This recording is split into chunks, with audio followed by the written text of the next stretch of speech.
Hi everyone, मैं हूँ निशा। और आज मैं जिस मूवी का एक्सप्लेनेशन करूँगी वो रियल लाइफ स्टोरी है। और इस मूवी का एक्सप्लेनेशन सुनकर आप सच में ये सोचने वाले हो कि ऐसा भी हो सकता है, क्योंकि मेरे दिल में तो पक्का ये बात आई थी यार।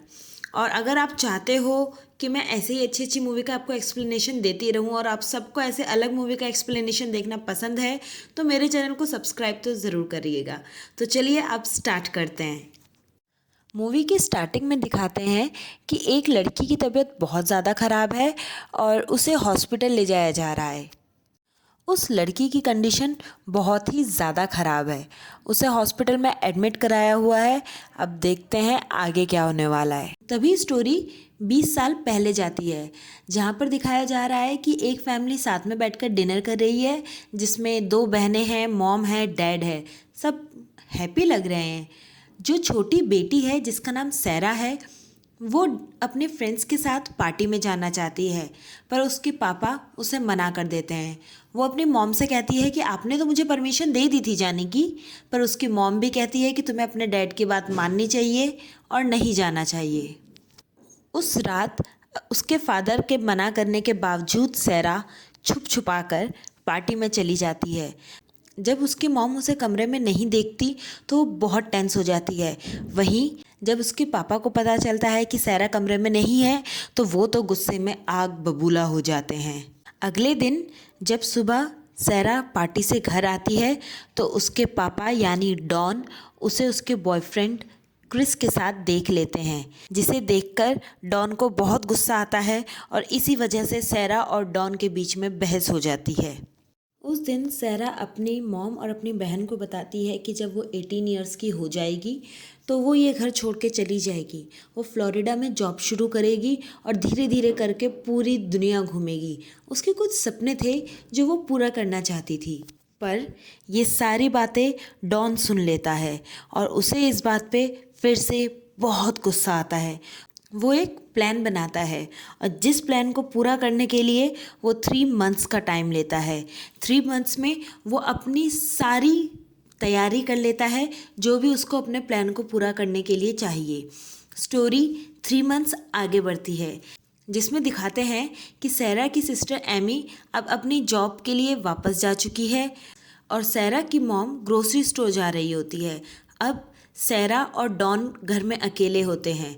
डॉन सैरा से बोलता है कि उसे एक बॉक्स को बेसमेंट में शिफ्ट करने के लिए उसकी हेल्प चाहिए।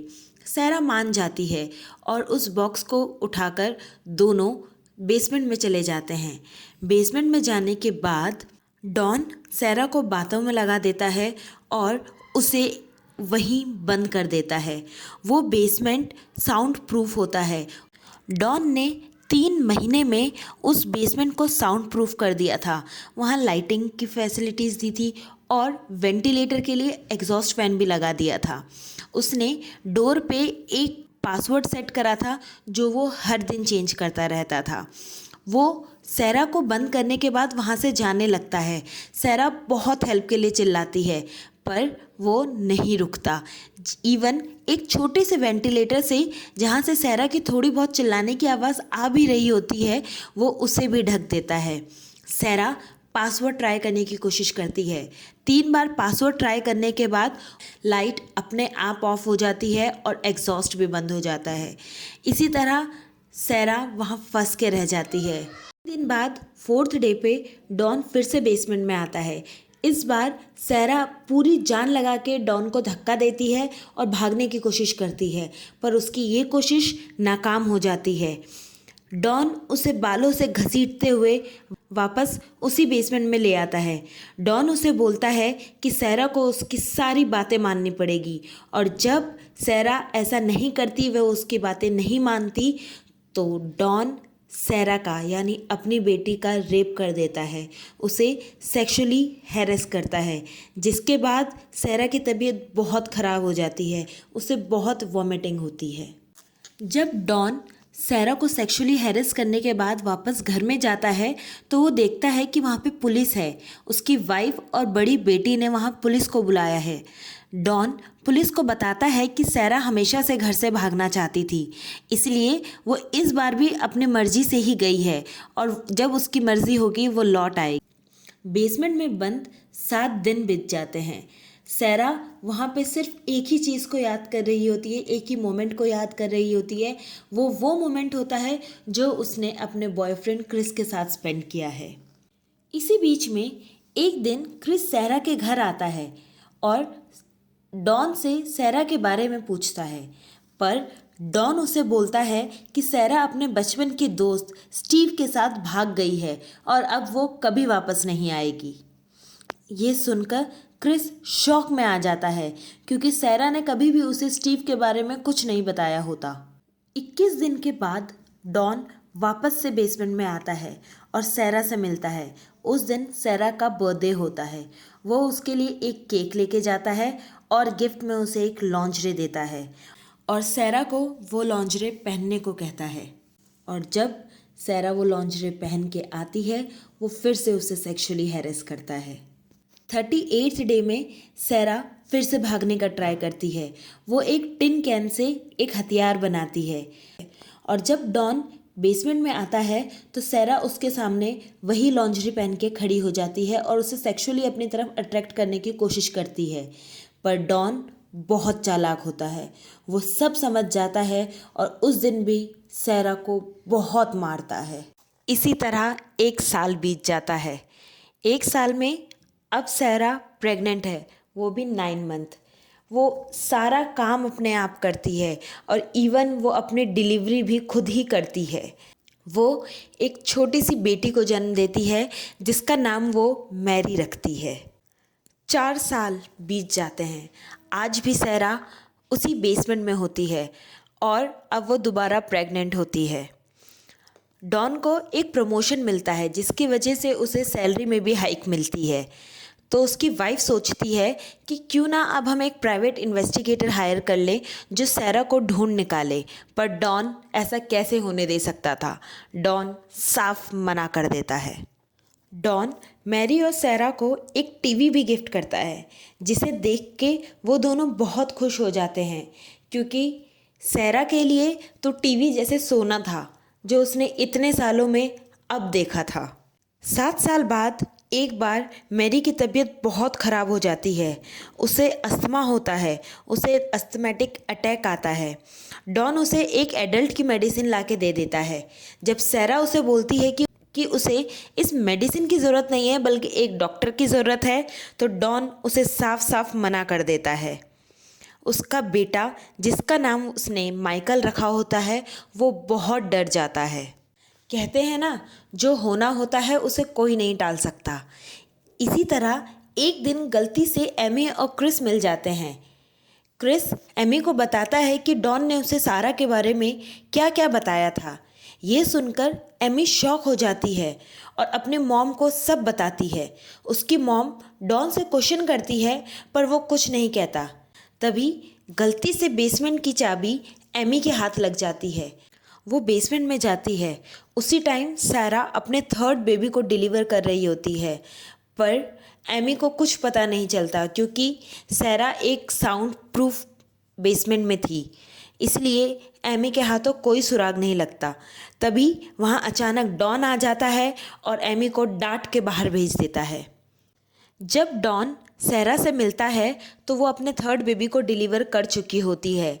वो अपने 3rd बेबी का नाम थॉमस रखती है और डॉन से कहती है कि थॉमस को ऊपर ले जाए क्योंकि यहाँ 3 बच्चों को रखने की जगह नहीं है और वो थॉमस को एक अच्छी लाइफ देना चाहती है। डॉन सैरा की बात मान जाता है। वो उस बेबी को लेकर जाता है और गेट पे रख देता है।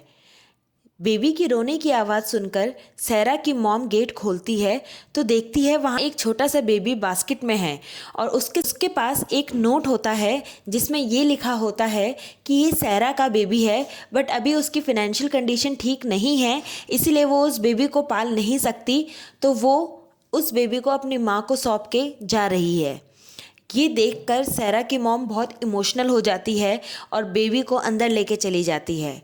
तभी डॉन को उस बास्केट में एक और पर्ची मिलती है जिसमें लिखा होता है कि पापा ने मुझे बेसमेंट में बंद करा हुआ है, मेरी हेल्प करो। ये देखकर डॉन बहुत गुस्से में हो जाता है वो बेसमेंट में जाता है और एक बार फिर से सैरा को सेक्सुअली हैरेस करता है। ऐसे ही 14 साल बीत जाते हैं। सारा फिर से प्रेग्नेंट है और मैरी और उसका भाई माइकल अब बड़े हो चुके हैं। डॉन सैरा की बेटी यानी मैरी को भी गंदी नज़रों से देखता है, पर सैरा उसे रोक देती है।